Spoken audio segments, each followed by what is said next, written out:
All right, it's about 1 o'clock. We'll go ahead and get started. Welcome, everyone, and thank you for joining us today for this abalone farming webinar. The webinar is brought to you through a partnership through the United States Aquaculture Society, the National Aquaculture Association, and the Alabama Cooperative Extension System. Joining us today from Mexico is Roberto Flores-Aguilar, and Roberto is an oceanographer from the Marine Science faculty at Baja California Autonomous University. He's a pioneer in the abalone farming as well as the marine fish farming in Mexico.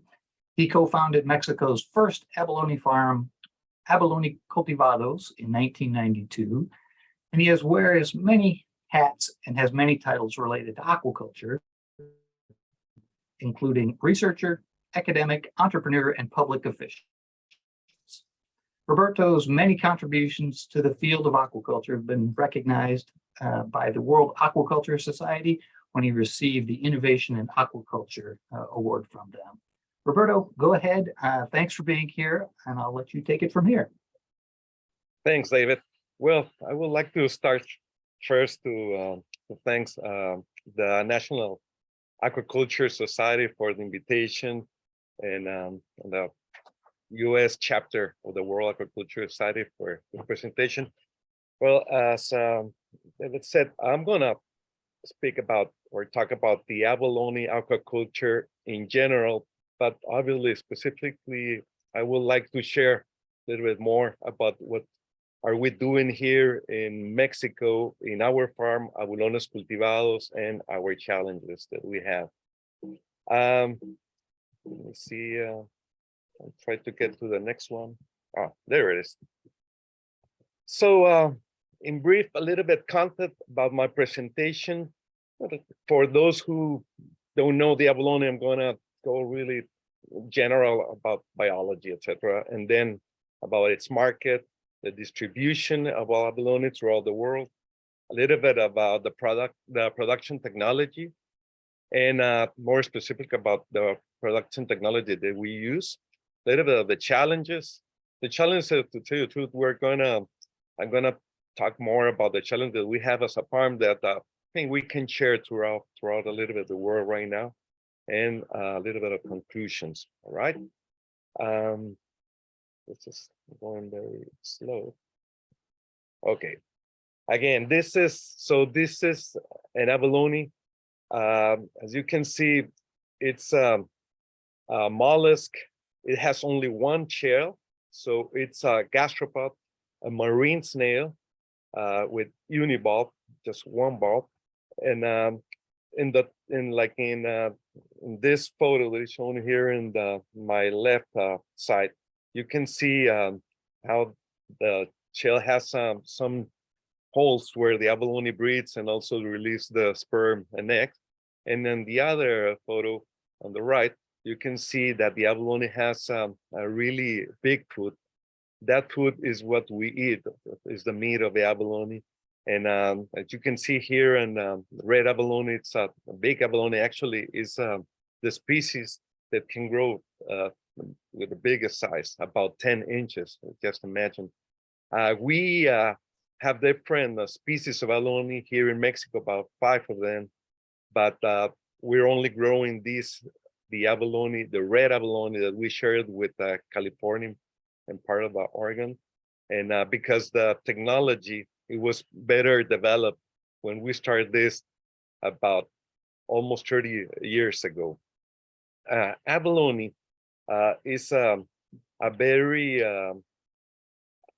prestigious and culinary delicacy, a highly prized item throughout the world. As you can see, some of the pictures in Asia, it's very important for the cuisine and very important for banquets or for weddings.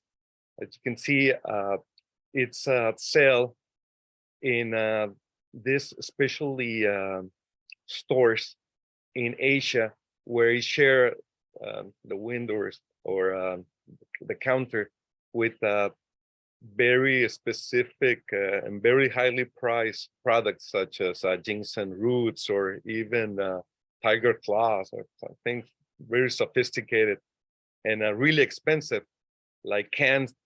Each abalone can cost, or the price is more than $100. So that's why they have to take good care of them. They are over the counter. And also, as the other photos, you can see that really well packaged the abalone and then in sold like in really specialty stores again in Asia. Well, abalone has been a very important fishery throughout the world.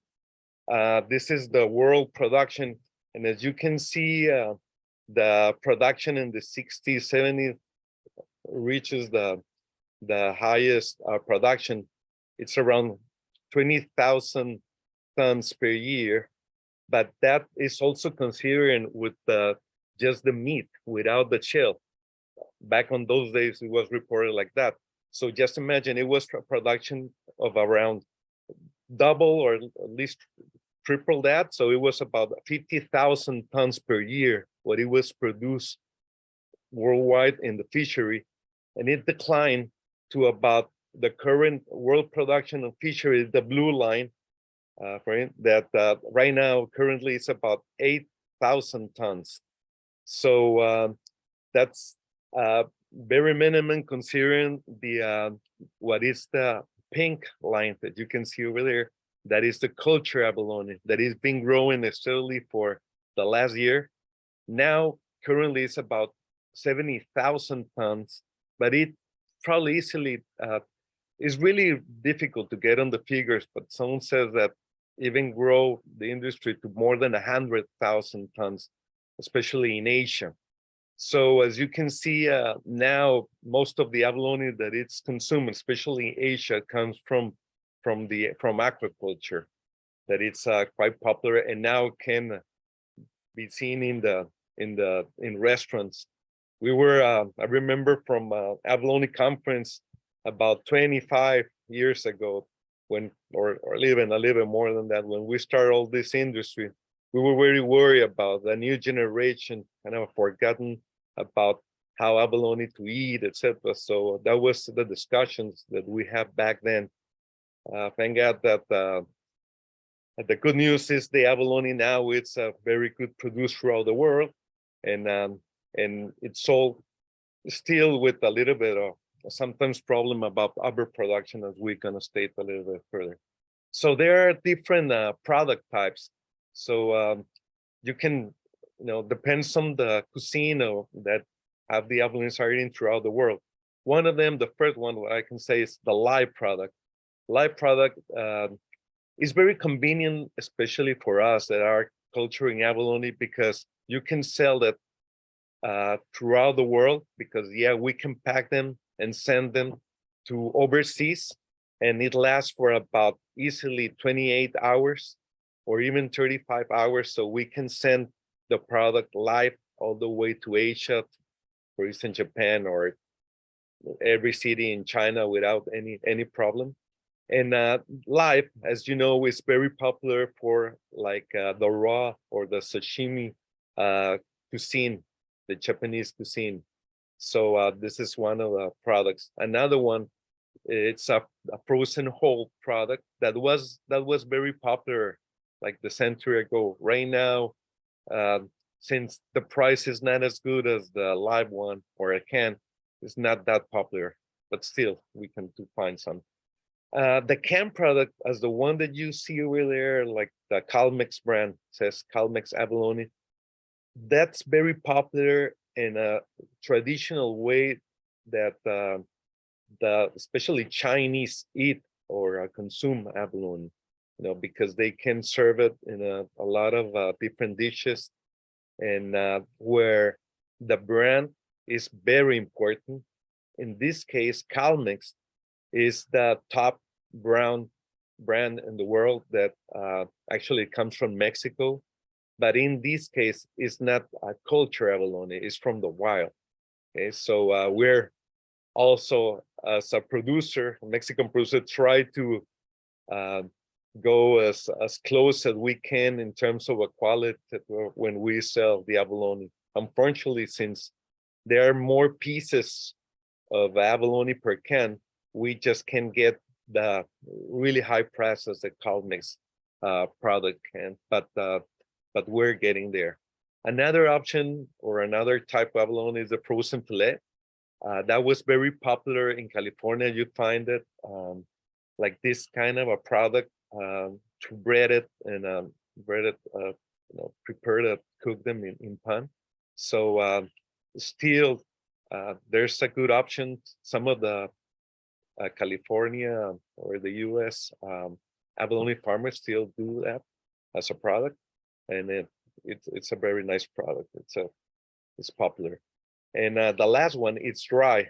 That, as the picture I shown in the other slide, dry is also very popular in Asia and get very good prices. A little bit the tricky part is to have the right quality that the Asian market needs. Sometimes it's difficult, especially with a culture product.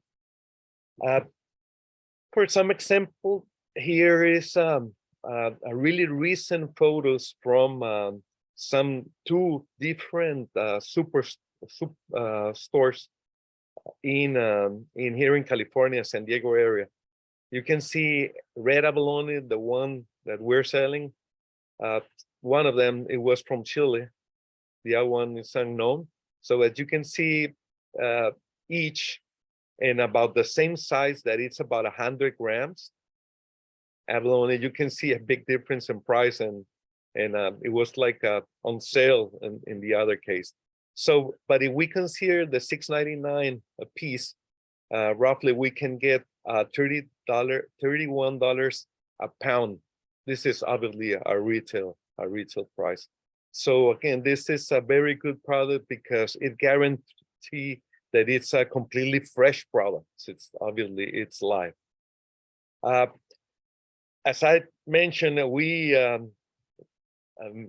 some 20, 30 years ago, we had a lot of questions about how the market was going to react with this much smaller abalone coming from aquaculture, from our farms, because what we're going to see later on is that the abalone takes a lot of time to grow.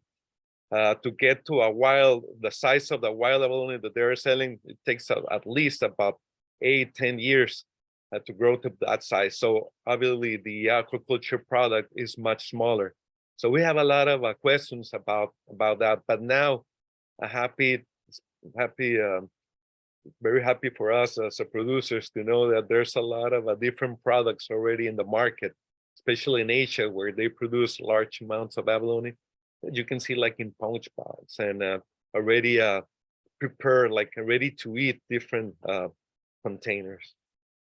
This is in general where the abalone are grown. Even though that there's more than 100 species, about only 15 or there are cultured. Most of them in temperature or cold water, coastal waters, as you can see. And the main producers or the biggest producers are in Asia, such as China, Japan, Korea. It's very important. A little bit less in Taiwan. That's where almost 95% of the production is coming from that region, and with really good also product. And as you can see, also there's production in Australia, New Zealand, South Africa. South Africa is very important. A little bit in Europe, like France, Ireland, and Spain. Chile, it's also producing quite a lot of abalone. And it's very interesting because the abalone, it was introduced in their 70s.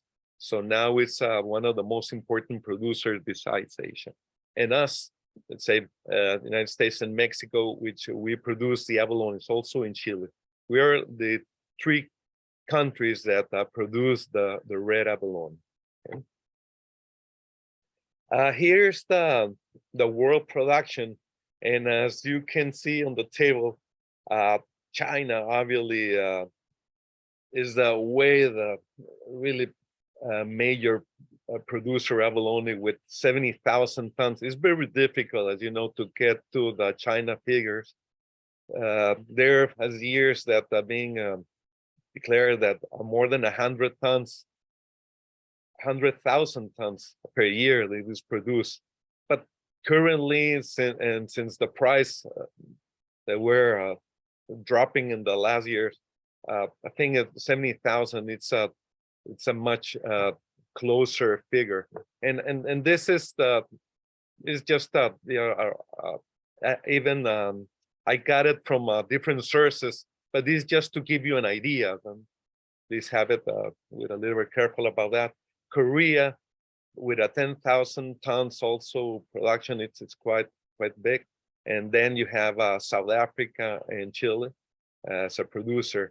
In the U.S., is interesting because the production has been stable, actually a little bit, sometimes even going to reduce a little bit because of some of the biggest farm that it was in California closed their operation about 3 years ago, very sadly.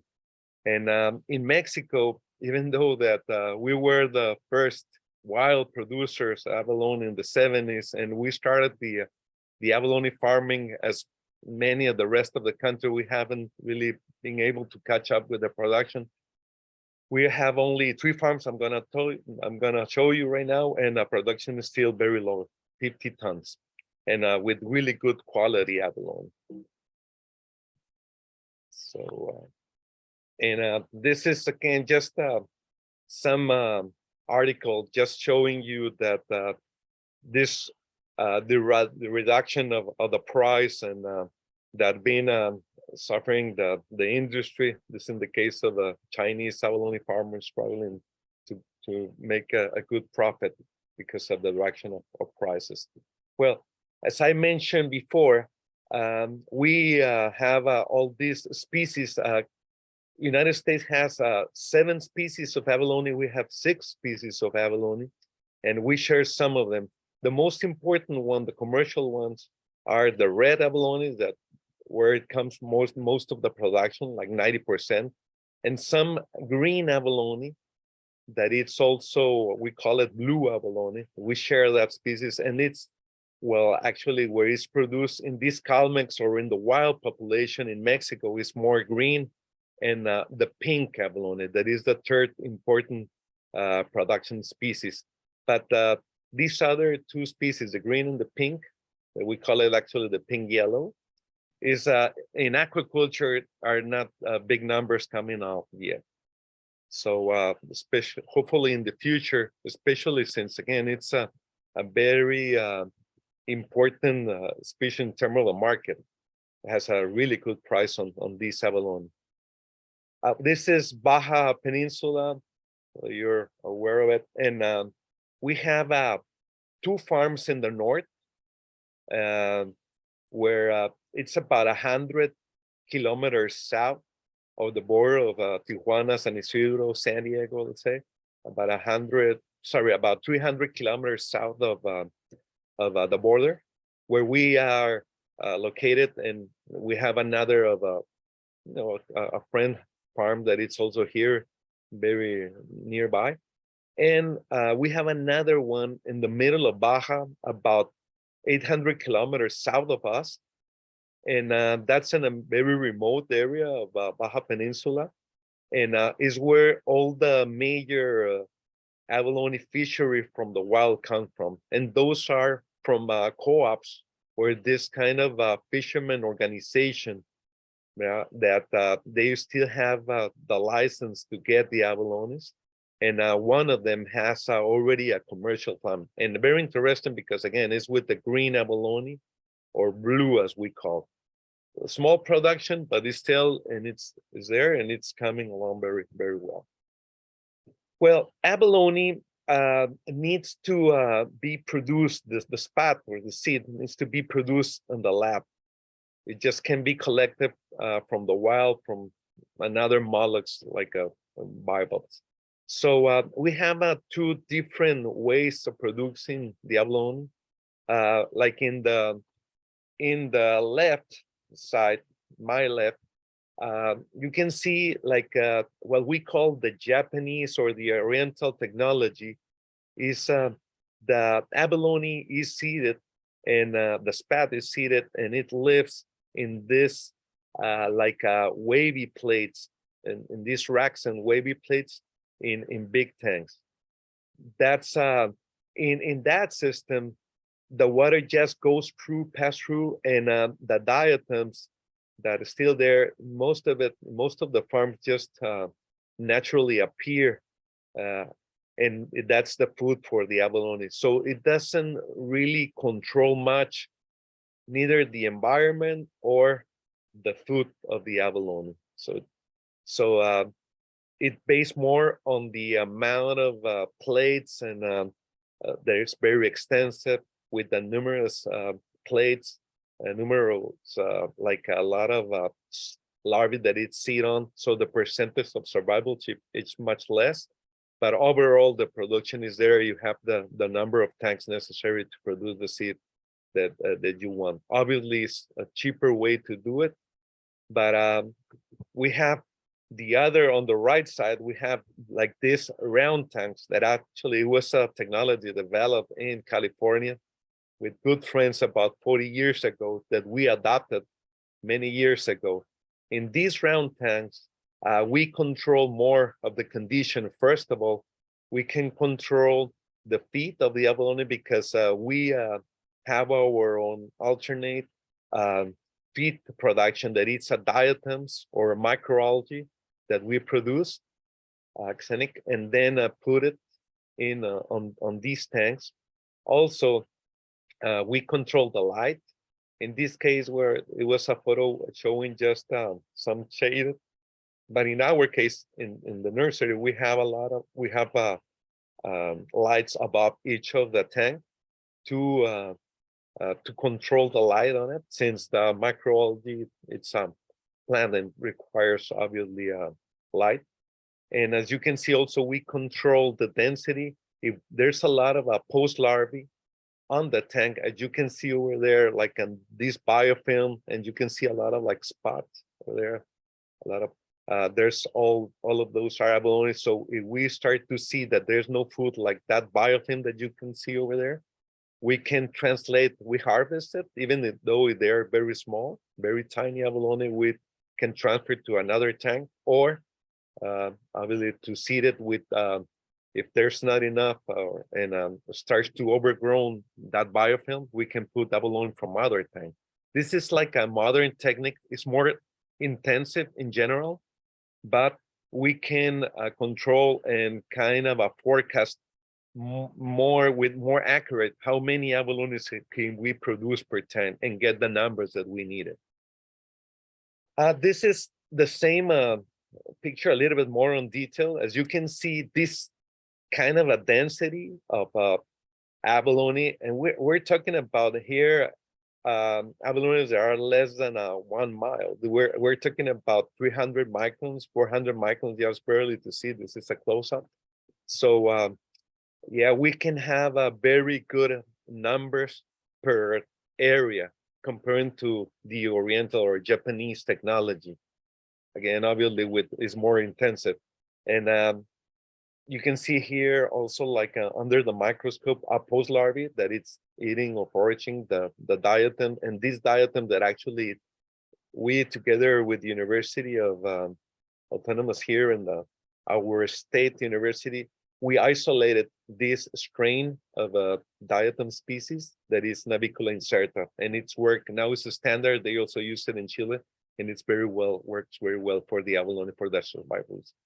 So instead of having like less than 1% of survivalship overall of the spot to go to 1 centimeter to about my fingernail, we bring it up to about 4%, 3 or 4% of survivalship. So we're happy with that.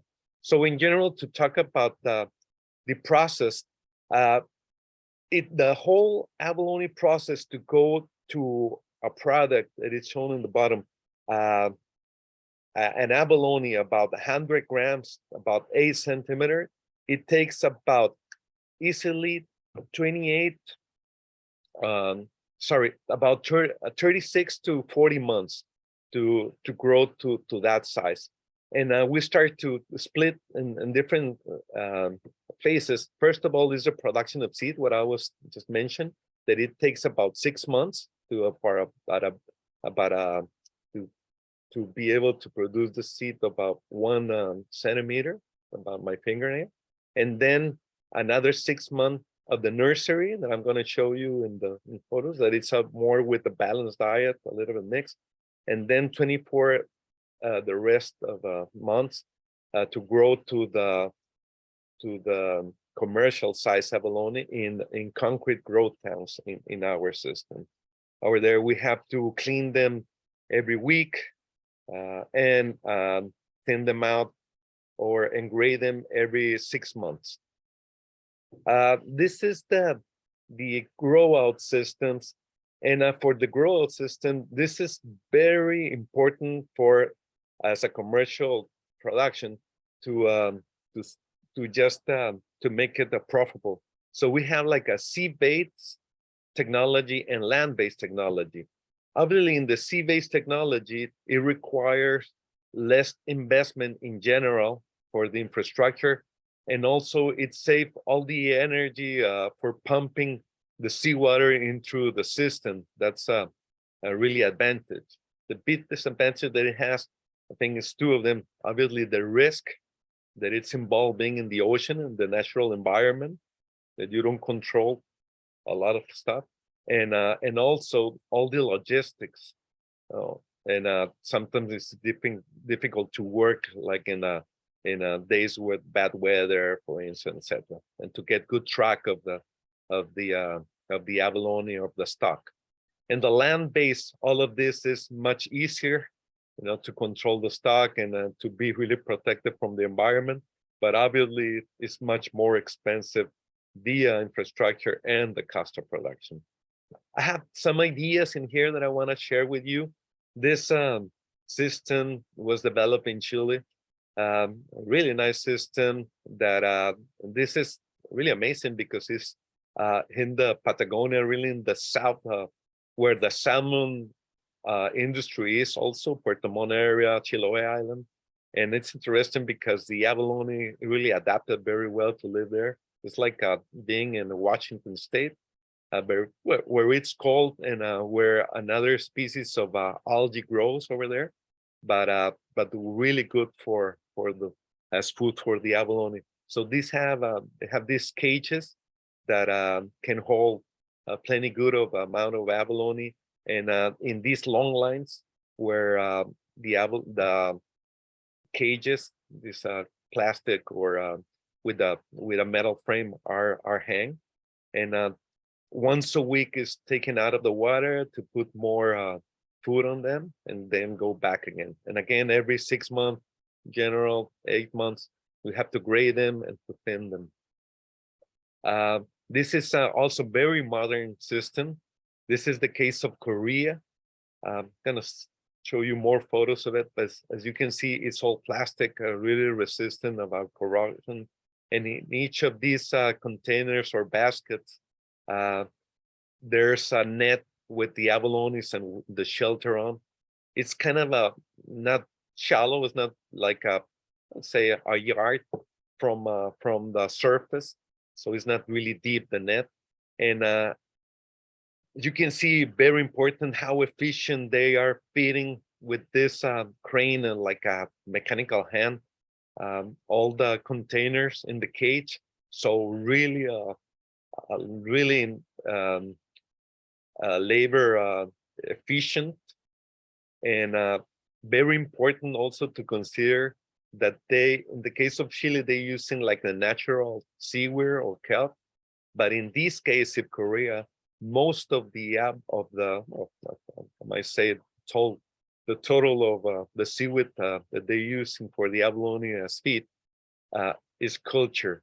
And the most important thing is also they culture 3 different species of kelp. So that's also guaranteed that when some of them, they don't have the quality good enough because of natural condition, they can use the other species. So that it's a really balanced diet for the abalone with a good grade. As you can see here, a good photo taken it from the internet. There's really big farms, really popular now in Korea, really nice to work on because, as you saw, you can walk throughout the whole farm and check the abalones, check the stock. That's very different, as you've seen from the Chilean ones, that you're gonna see the cages just once a week. So it's very different. We used to have actually a farm like that here in Mexico on the island. It was very difficult to get the control of it. And even if we had scapes that it could be a possibility, it's very difficult to identify because you don't see the abalones throughout the week. Well, this is another photo of the abalones or these cages, the Korean, or this is a China also, they share this technology. In this case, as you can imagine, you have to keep the mesh very clean. And here is it's critical to keep a good water flow of the water to come inside the cage, and to get the right density, and to keep grading the abalones as they grow, and then to harvest. So as you can see over here, is very easy also the harvesting process. It's manual, but it's really easy. And as you can see also, it's full with the seaweed. They put once or twice, depends on the temperature, the amount of kelp that is needed, and just let it sit it over there. You don't need to take the waste of the feed out. They wash away with the currents. But as you can see, even with this modern technology, you can see also that if there's a risk for storms. I took these photos from the newspaper in Korea throughout the internet, and you can see all the investment that goes wash away to the shore. So really depends. You have to be on a certain protectant side, etc. Still, I think it's a really positive way to culture the abalone. I put this slide on purpose because there's a lot of technology. This is the case of fish farming now in Mexico, Campeche, with a really top of the line technology that these cages can be let down. They can sink to a certain level, so that way you're really protected from the storms. So all this technology is available for fish, and salmon still exist. So the idea in the future is to use this kind of together, two technology, to put it together to save it. Well, in the case of the land-based technology, I'm gonna use also as an example what we're doing here in our site in Abulones Cultivados. As you can see, really nice, pristine coast here in Baja. We have plenty of really good quality water, and with all the facility, with a lot of land to continue to grow. We're in that phase. But before going into detail, it's very important to know also when we have this land-based facility, there are two ways to culture abalone, and especially or technologies, and it's based on the type of food or a feed, sorry, that you're using. In the lead one is like in our case that we use mixed kelp with artificial diet. So the tanks can be as shallow as the photo that you see on the right. That this technology has been developed, especially in Australia, that is now used also in New Zealand. And as you can see, it's very shallow tank. Actually, these tanks are built right on the floor on the abalone. It's only like a couple of inches from the surface where the water flows through. And it's really efficient to use the artificial diet because the each of the pellets are very close to each abalone. The abalone don't have to waste any energy to go and find the food. So it's very, very efficient. And also the use of water, since only a small layer of water flowing in through the tank. But in the case that we can use seaweed or kelp, in our case, that we have the license to go and harvest from the wild. So we obviously use this other kind of a method, to get the advantage from it. In our case, I want to share also these pictures with you. We're in the process of growing more abalone. So we're expanding our own the intake, the water intake that we're having. So with putting more pumps on site, that will give us a possibility to double all the production. Oops. In here, continue with the production. We have, as you mentioned, the American technology in these round tanks. And after that, we have this nursery. So the nursery, as you can see, it's concrete tanks where really the abalone loves to live, because it's very similar as the reefs where they live, where we have to place also this kind of shelters and wavy plates to put more surface for the abalones to live in. We have this like vertical plate. This is especially good for seaweed, for the abalone can crawl and kind of get to the seaweed. And the other one, this other shelter is in the bottom of the tank. It's like a V shape, and that's for the artificial diet, as you're gonna see a little bit more. Well, this is the artificial diet. It's something new that we're using in the farm, and it's very important we use it together with the kelp. We try to give them like 4 days of the week the kelp, and the rest of the week the artificial diet, because if we put them together, they prefer to feed on the natural diet. This is the kelp. So the abalone, they can go and eat this the particles or the of the flakes of the artificial diet that you see in here. We put the other shelter also.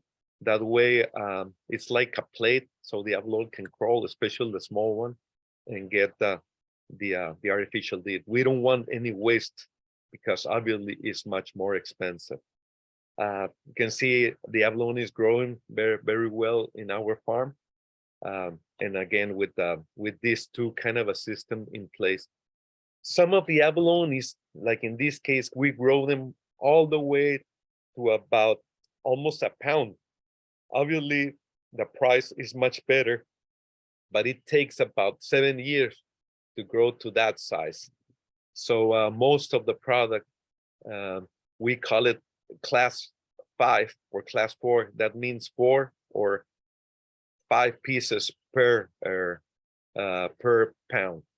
So it's about around 91 in the case of class 5, and a little bit more than 100 for the size of 4.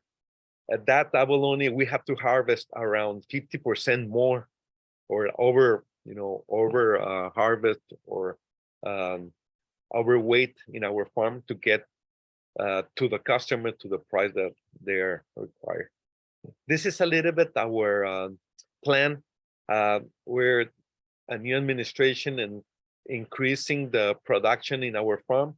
The most important thing in here is that wanted to see is that we're intensifying the grow out, so we need to get to about 55 kilograms per square meter per volume of tank, and that's why we are putting more water into it. And the goal for us is to produce the 75 tons in 2025. There are many challenges that we have. One of them, it's and be able to be more competitive, is to follow the steps that like South Africa. Very interesting, the farms in South Africa, they're in 2 things. One, using, as you can see over there, this is an abalone farm over there, using alternative energy, and also they use they reuse the water, filtering the water throughout kelp with filled with tanks that have a seaweed or kelp inside, so that filter the water and help it really to filter and to reuse the water. So that's really efficient, something that we're looking for in the future. Also, we're working already with state university in here, and we're really looking forward to work collaborative with them and to help them restock the abalones to help the environment with our own seed. Obviously, that seed needs to be taken to the vet before, check everything, just to make sure our abalones don't have any problem right now, any disease, but still it's very important. And also it's very important since it's very expensive product. Even a seed, it's quite expensive. It's like $0.25 at least per seed. $0.25 to $0.50 per seed. So we need to do it with very good technology with the right reefs or temporary shelters to have a good survivalship of the abalone once they are released or put it in back into the ocean. Well, as a conclusion or a summary, obviously with the level of production that we experience right now, obviously abalone industry is in the mature stage. Nowadays, now to compete, we have to work throughout quality throughout our process, to be able to compete in the world, because as you know, it's not a technology, it's not a commodity. The technology overall is very well established. Especially in our case, we're looking to increase productivity, to improvements in the diet, and as I told you already, the energy, and also a little bit works on genetics. About the diet, it's very interesting. I didn't mention, but we're working with Mexican feed mill that is producing this abalone feed, very efficient. That actually is being exported to Asia and other countries as Chile. But still, obviously, there's a room for improvement, especially if we want, like, for instance, especially diet to mature the abalone, or diet for, especially in summertime where we expect really high temperatures. So things like that are needed to improve the diet, or a finishing diet to go for certain markets. Because the markets, again, it's important, they are niche, and we have to work with them. Here in Mexico, it's interesting because we don't see much of the growth. We can expect some growth from these co-op, from this fisherman organization that I was mentioned, that they have the rights to harvest the wild abalone. But besides that, like private industry, we don't see many new entrants into the industry. Probably is because the technology itself is close kept, is not really available. It's really expensive, it's intensive in terms of the capital to invest in an abalone farm. It's difficult also to get a good area in the coast that has electricity, that is available electricity, etc. So it's not easy. So we don't expect much of a growth. We expect more growth from the farms that exist right now. Another thing that we have to work more is on branding, marketing of the product. Now, currently, a lot of abalones just go, as I mentioned, live, and there's not the market, the retail market, don't know exactly where they're getting their abalones from. So we need to have a more recognition in the market as a farm. So these are the conclusions. I'm gonna give some time for questions. Okay, so I'm gonna get it out. Stop sharing the in here. Well, I think that brings us up to about our hour, and we've gotten through most of the questions. So we certainly appreciate your time, Roberto, and there's lots of praise and thanks for the information in the chat box. And I can try and get you a copy of that if you like. All right, thanks. Yes. We will plan on. Thanks to everyone that attended the talk. Looks like we got up to about 95, so that was pretty good. All right, and please, I mean, you can. We're always open, for visitors, or you can send me any question. Yeah, I'm very easily found in the internet. Okay. Oh, very good. Through the web. So, any questions? Please contact me.